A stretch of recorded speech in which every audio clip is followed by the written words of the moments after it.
we're just reflecting as best we can on times past. I've discovered the things that seem to me to be indelible in my memory.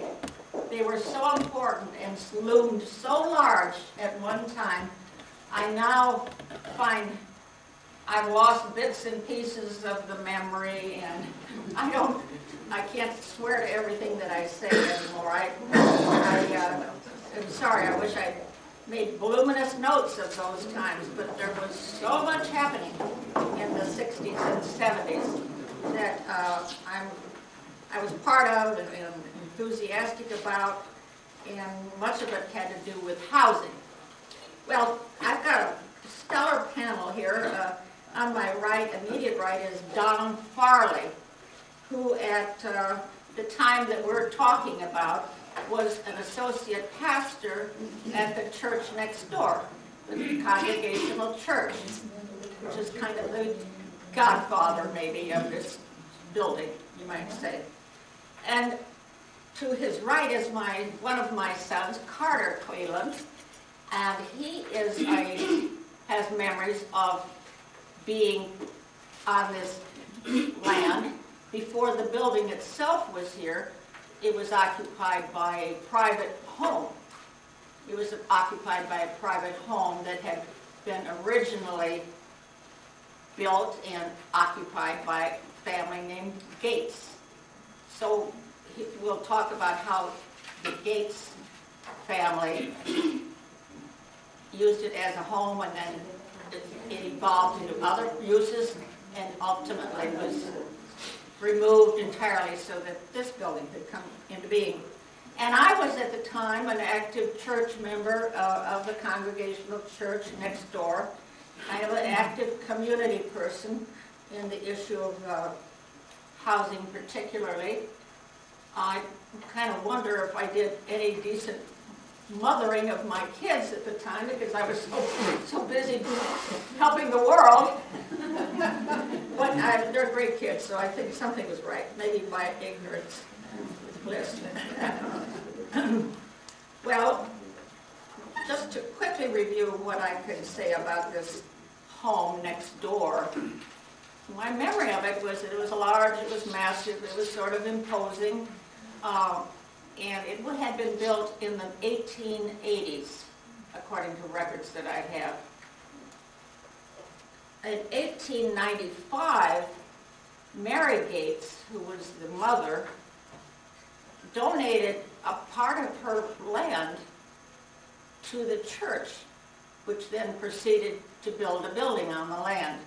So that land became occupied ultimately by the First Congregational Church.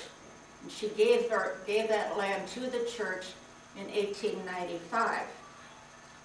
And then in 1950, it appears from the records, the church acquired the Gates house itself.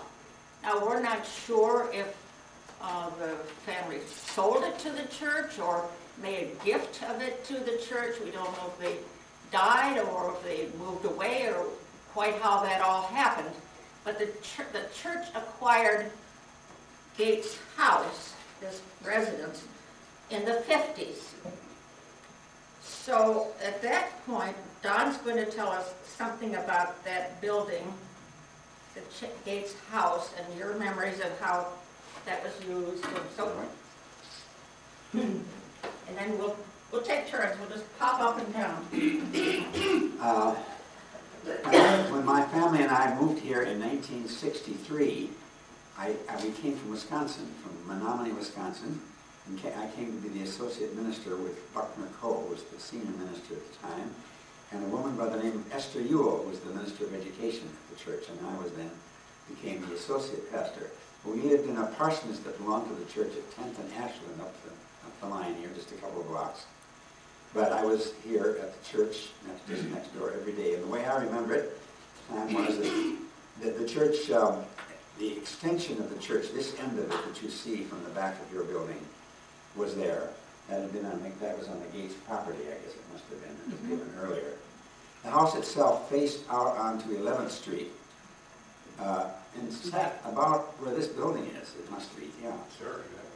And it faced out. It was a large, capacious family house, as I recall. It had a sort of a central stairway inside.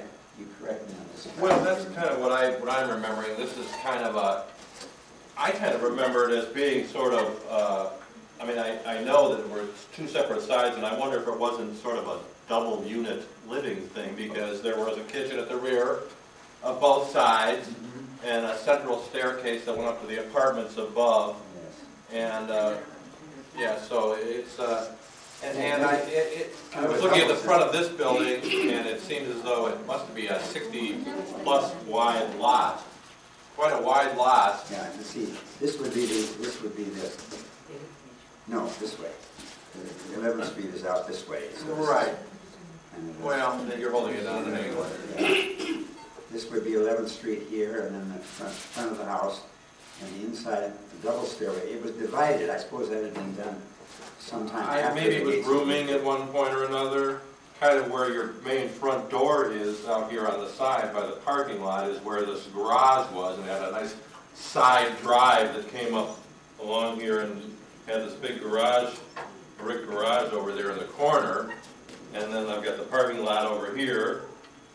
And so when we get to the part where I started kind of squatting here, as a juvenile delinquent, we'll talk about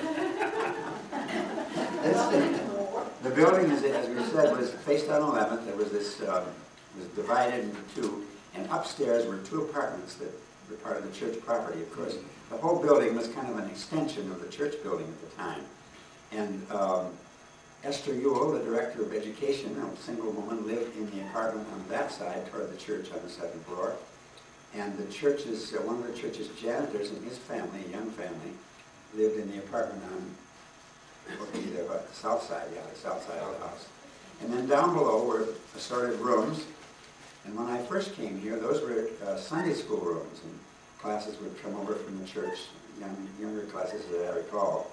But later that was converted into kind of a youth center, wasn't it? That's the part, yeah, right. I'm not sure you're going to say something Well, about that. But, and I think the building was still standing when I left the church in 1969. I was there in that office for 6 years, 6 plus, in 1969. And my family and I moved to Evanston, and I did other things. So we had less touch with the church after that time. Still had many connections, but we weren't here regularly.